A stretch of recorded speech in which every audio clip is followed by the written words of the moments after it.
Netflix की कामयाबी को देखते हुए बहुत सी कंपनीज़ ने अपने OTT प्लेटफॉर्म बनाना शुरू कर दिए, जैसे कि डिज्नी, उसने अपना डिज्नी प्लस वाला प्लेटफॉर्म लॉन्च किया। इसी तरह जो वार्नर ब्रोस है उन्होंने HBO मैक्स वाला अपना प्लेटफॉर्म लॉन्च किया। अब जब ये उन्होंने प्लेटफॉर्म लॉन्च नहीं किए हुए थे तो उनका मेन जो फोकस था वो था मूवीज़।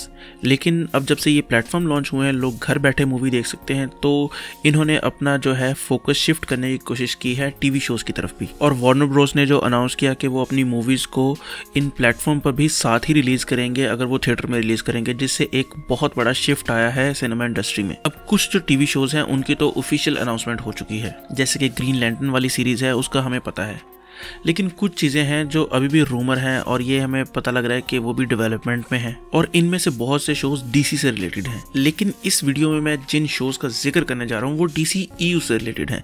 अब जो शोज़ रिलीज़ होंगे वो ज़ाहिर सी बात है DC के तो होंगे, लेकिन हमें ये नहीं पता कि वो जो DC EU की मूवीज़ हैं उनके साथ लिंक्ड होंगे या नहीं। अब होपफुली ये जो शोज़ मैं जिक्र करूँगा जिनका इस वीडियो में, वो होपफुली डेवलपमेंट में होंगे। अब डेवलपमेंट का मतलब ये है कि उनकी राइटिंग चल रही होगी, उनकी कास्टिंग वगैरह चल रही होगी, सारा कुछ जितना पैसा लगना है वो डिसाइड हो रहा होगा, यानी कि ये सारी डेवलपमेंट चल रही होगी। तो इन शोज में सबसे पहला जो शो है वो है पेसमेकर का शो। अब जो पेसमेकर है, ये जो आने वाली सुसाइड स्क्वाड मूवी है उसमें जॉन सीना प्ले कर रहे हैं, और ये जो पेसमेकर शो होगा ये उसी सुसाइड स्क्वाड वाली मूवी का एक स्पिन ऑफ होगा। अब ये जो बेसिकली पेसमेकर है, ये आप समझ लें कि हीरो भी है, ये विलन भी है, यानी कि आप इसे समझ लें कि एंटी हीरो है ये। अब जो पेसमेकर है उसकी ये कोशिश है कि वर्ल्ड में पीस बनाया जाए। वो किस तरह बनाया जाए? लोगों का कत्ल करके। वो सोचता है कि अगर लोग ही ना बचे तो लड़ाई कौन करेगा। कॉमिक्स में ये एज ए हीरो भी रहा है और जो है ब्लू बीटल का ये मेंटोर भी रहा है। और मजे की बात यह है कि जो कॉमेडियन का कैरेक्टर है वॉचमैन में,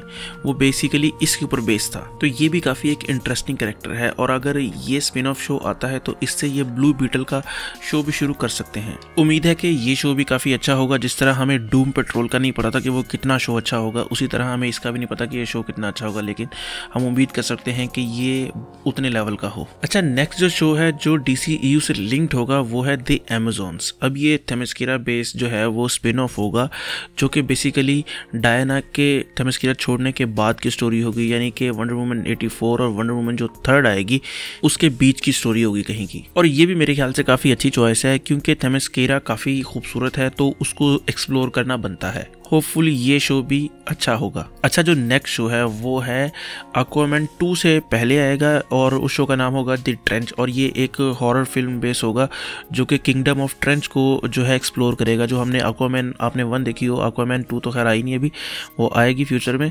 तो उसमें एक ट्रेंच वाला सीन था, वो काफ़ी ज़बरदस्त सीन था और उसकी सिनेमेटोग्राफी भी काफ़ी ज़बरदस्त थी। तो मेरे ख्याल से इसमें उसको ज़्यादा एक्सप्लोर करेंगे कि वहाँ पर क्या हुआ और वो कैसे इस हालत में पहुँचे। तो सुनने में ये भी शो काफ़ी अच्छा लग रहा है। और जो जेम्स वॉन है वो तो है ही मशहूर जो है हॉरर फिल्म बनाने के लिए है, तो इस शो से भी काफ़ी अच्छी उम्मीदें वाबस्ता हैं। अच्छा, अगर मैं अपनी बात करूं तो मैं चाहूँगा कि जो मैन ऑफ स्टील है उससे हमें सुपर गर्ल का भी जो है वो एक स्पिन ऑफ टीवी शो निकल सकता है। अगर वो ना भी निकालें, क्योंकि सुपर गर्ल पहले टीवी शो चल रहा है, अगर वो ना भी निकालें तो मार्शियन मैन हंटर का जो टीवी शो है वो तो लाजमी उससे निकल के आ सकता है। इसी तरह जो शज़ैम है, शज़ैम फैमिली का जो कोई और 2-3 इवेंट दिखा दें हमें टीवी सीरीज़ में, या शज़ैम फैमिली को ही और ज़्यादा एक्सप्लोर कर लें, वो भी काफ़ी अच्छा एक शो हो सकता है। इसी तरह बर्ड्स ऑफ प्रे से बैट गर्ल का टीवी शो भी निकल सकता है। तो बहुत सी पॉसिबिलिटीज़ हैं। तो आप लोगों के जहन में भी अगर है कोई ऐसा टीवी शो जो किसी मूवी जो DC EU से लिंक्ड हो, उससे जो कोई टीवी शो निकल सकता है, तो वो आप लाजमी कमेंट करके बताएं कि आप कौन सा शो देखना चाहेंगे कि वो लाजमी बने। खैर, उम्मीद है आप लोगों को ये वीडियो पसंद आई होगी। अगर आपको ये वीडियो पसंद आई है तो वीडियो को लाइक करें, कमेंट करें और सब्सक्राइब ज़रूर करें। तो खुश रहें, खुश रखें। अल्लाह हाफिज़।